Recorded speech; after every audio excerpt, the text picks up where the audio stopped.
Pakistani missile سے امریکہ بھی محفوظ نہیں۔ جی ہاں، آپ نے بالکل ٹھیک سنا، یہ دعویٰ کسی اخبار یا صحافی کا نہیں اور نہ ہی روایتی حریف ہندوستان نے کیا، بلکہ یہ دعویٰ امریکی نائب مشیر قومی سلامتی جان فائز نے گزشتہ دنوں اپنے ایک بیان میں کیا، جس نے پوری دنیا کی توجہ پاکستان کی طرف مرکوز کر دی۔ مگر اب سوال یہ ہے کہ آخر پاکستان ایسے میزائلز کیوں تیار کر رہا ہے جس کی رینج ہزاروں کلومیٹر ہو؟ ایک اور سوال یہ بھی ہے کہ آخر پاکستان کو ایسے میزائلز بنانے کی ضرورت کیوں پیش آئی؟ ناظرین، اب کچھ لوگ یہ بھی کہیں گے کہ کیا فائدہ ایسے میزائلوں کا، پلا جگہ یہ ہوا، پلا جگہ وہ ہوا، مگر مستقبل قریب میں کیا ہونے جا رہا ہے اس کے بارے میں بہت کم لوگ علم رکھتے ہیں۔ ایسے حالات میں پاکستان کا مضبوط ہونا کس قدر ضروری ہے، یہ وہ حقائق ہے جس سے انکار نہیں کیا جا سکتا۔ ناظرین، جو آگ اس وقت عرب دنیا میں بھڑک اٹھی ہے، اس کی تپش بہت جلد ہمارے دہلیز تک آئے گی۔ ان حالات میں پاکستان بہت احتیاط اور خاموشی کے ساتھ خود کو مضبوط کر رہا ہے۔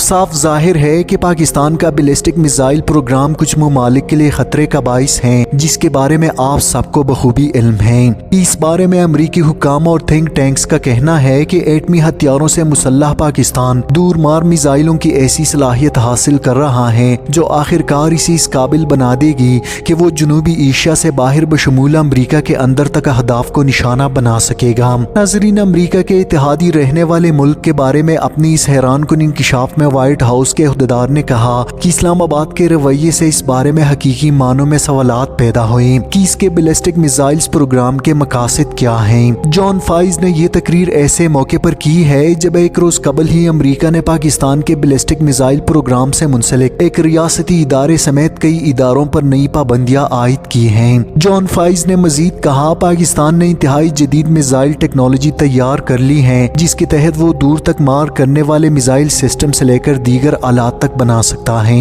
امریکہ کے ڈپٹی نیشنل سیکیورٹی ایڈوائزر نے کہا، اگر یہ رجحان جاری رہا تو پاکستان یہ صلاحیت حاصل کر لے گا کہ وہ جنوبی ایشیا سے باہر کافی دور تک بشمول امریکہ کے اندر تک اہداف کو نشانہ بنا سکیں۔ اب ظاہر ہے پاکستان نے امریکہ کی ان دعووں کی تردید کر دی ہے، اور ہونا بھی چاہیے کیونکہ یہ مسئلہ پاکستان کی سلامتی کا ہے۔ مگر اب سوال یہ ہے کہ جب انڈیا بین البراعظم میزائل ٹیکنالوجی حاصل کرے تو خیر، مگر پاکستان کی میزائل پروگرام پر سب ماتم کر رہے ہیں۔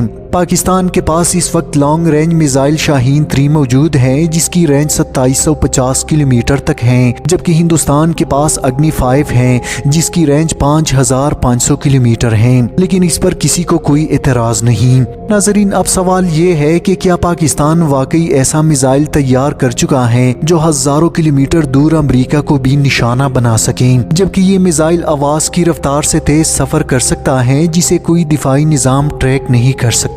ناظرین، اس وقت مشرق وسطیٰ میں حالات انتہائی خراب ہے، دشمن کافی طاقتور اور منظم ہے۔ ان حالات میں پاکستان کے پاس دوسرا کوئی چارہ نہیں سوائے اس کے کہ اپنے دفاعی نظام کو مضبوط سے مضبوط تر بنائیں۔ تاریخ اپنے آپ کو دہراتی ہے، جس طرح سوویت افغان جنگ کے دوران پاکستان ایٹمی طاقت بننے میں کامیاب ہوا اور سن 1988 تک پاکستان کے پاس 15 سے 20 نیوکلیئر بم بالکل تیار تھے، مگر خبر ہونے کے باوجود امریکہ چپ رہا، وہ اس لیے کیونکہ امریکہ پاکستان سے سوویت یونین کے خلاف اپنی مفادات حاصل کر رہا تھا۔ سوویت یونین کو شکست دے کر امریکہ کو سپر پاور بننا تھا، جبکہ پاکستان کو نیوکلیئر پاور بننا تھا۔ اس لیے کہتے ہیں کہ تاریخ اپنے آپ کو دہراتی ہے۔ جیسا کہ امریکہ افغان جنگ کے آخری 10 سالوں میں پاکستان نے بین البراعظم بیلسٹک میزائلز پر کام شروع کیا، اس وقت بھی امریکہ خاموش رہا کیونکہ اس بار بھی امریکہ کو پاکستان سے مفادات تھے۔ امریکہ اس بار سپر پاور بننے کے لیے نہیں بلکہ افغانستان سے زندہ نکل جانے کے لیے پاکستان کی منت سماجت کر رہا تھا۔